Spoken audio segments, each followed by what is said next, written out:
What's up, guys? So in today's video, it's just going to be a rather quick one, talking about the 4x4 system. So a lot of people have been having issues with, in 2H, they hear a grinding sound sometimes when accelerating or just driving, particularly at higher speeds. Well, this is caused actually just by this little piece here, the check valve. So it's done by a vacuum, that's how it's controlled, but it's a generally faulty system, which people have known, well, Ford has known for a while. I don't know why they don't change it, but it's a pretty similar system to what they used even in the 90s. Anyways, if you do have that issue, it's not necessarily bad for your truck, but there's a simple $7, not even that fix. So the fix is basically to just replace the entire section from here all the way down to here, and the entire thing is just $7. Now, you technically could just replace this one check valve and the same effect would be given, but Ford doesn't, that I could find, doesn't have a specific part number just for that. You can find a similar one on Amazon, but it's not OEM, or it's OEM, but it's a different size, so I'd rather just stick with it. Also, it costs like $1 more, so I mean, not that $1 matters. So how do you replace it? So all you have to do is just pop this guy off right there out of that little clip, and then you have this guy, you just pull that straight off, and then you have another piece down here, and you take this and you pull that out as well. It just requires a little bit of force and they come right out. And then all you have to do, and then also you're gonna have to disconnect this side over here. So just really twisting it just a little bit back and forth, it'll slide right off. And then again, for these guys, they're a little harder to take off, but you just pull on them and they come right out. Then all you do is you take out that old piece, you get the new one, and you just pop everything back into place. You push those in. Again, it's going to require some force. Those are really tight, the two down here.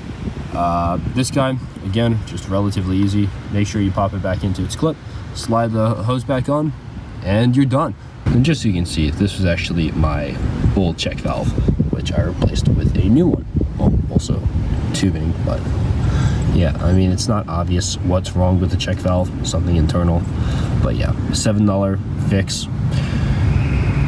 It's just worth it.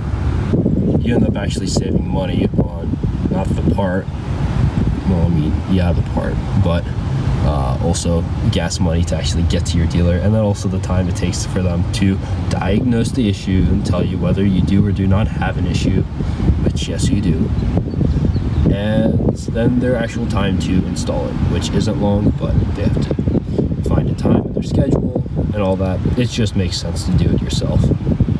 And after this, like 95% of cases, that grinding sound you hear under acceleration or just cruising around, again, particularly at higher speeds in 2H, will be gone. If it's not, it's possible it's something else. And there's also some other issues which you may or may not be having, which can or cannot relate to this as well. So one of those issues would actually be the 4x4 system. So in 2A, for instance, now I have this currently, I'm going to get it fixed soon. My truck just lugs forward under any kind of acceleration at certain times, not always, but sometimes. And so that's actually caused by faulty actuators, IWE actuators. So it's related to the system, actually.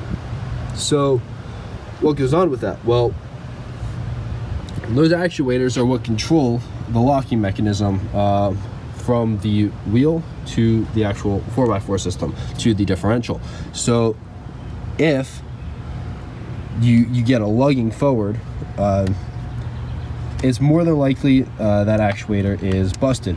Now, those are like $25 part, and I mean, it's going to take probably install. It's going to take longer or cost more if you do it with a dealer than if you were to do it than the part itself. But either way, it's not that bad and should be covered under warranty anyways.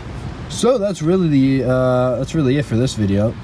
It was meant to be a really quick one. I probably made it a little longer than it needed to be. If you have any other questions, just leave them in the comments below. We'll be sure to answer them, and I will leave the part number in the description, as long as the link of where to find it. Thanks guys for watching, and we'll see you in the next video.